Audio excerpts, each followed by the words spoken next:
Your New Yorker Sports Rant begins now. Let's go, Six Flags. Alright, so you have to admit, the Knicks offseason wasn't a complete failure. You didn't get Wade, you didn't get LeBron James, but now you have tradable assets. You get Raymond Felton, you only have for 2 years, so you have flexibility for 2012. You trade David Lee for Anthony Randolph, Glenn Azabuki, and Manu Turiev.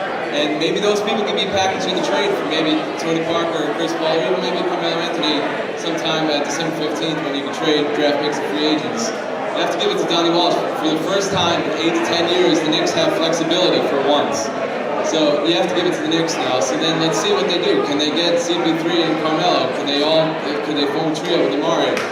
It's going to be interesting to see what they do. I mean, I don't know if they can beat the Heat. That's probably not going to happen, but it's worth a shot. This sounds a bit to me like the spin that the Knicks fan wants to give, considering that it was basically the summer of 2010 was supposed to be all about LeBron James and bringing him to New York. It obviously did not work out that way. They brought in Amari Stoudemire, I think obviously as a ploy to try to convince LeBron that it was the right move to come to New York, that they were committed to winning, which I think Donnie Walsh is. You never know with James Dolan what he's committed to. He should just be committed, plain and simple. But I do think that they have some reason for optimism, whether it's Eddie Curry's expiring contract, an unhappy Carmelo Anthony in Denver, maybe looking to move.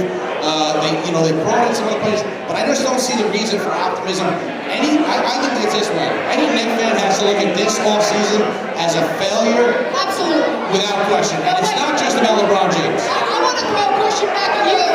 How optimistic are you that this organization came out and said that they might bring Isaiah Thomas back as the GM? If they bring Isaiah, that is the worst news. If they bring Isaiah back, I don't think I'll be a Knicks fan ever again. How can you have optimism with another franchise that's going to bring a guy back that destroyed them? Yeah, but at least we have flexibility for once.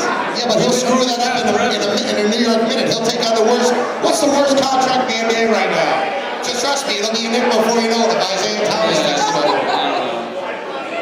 I do sympathize and I do appreciate that Donnie Walsh did the moves to get them under the cap.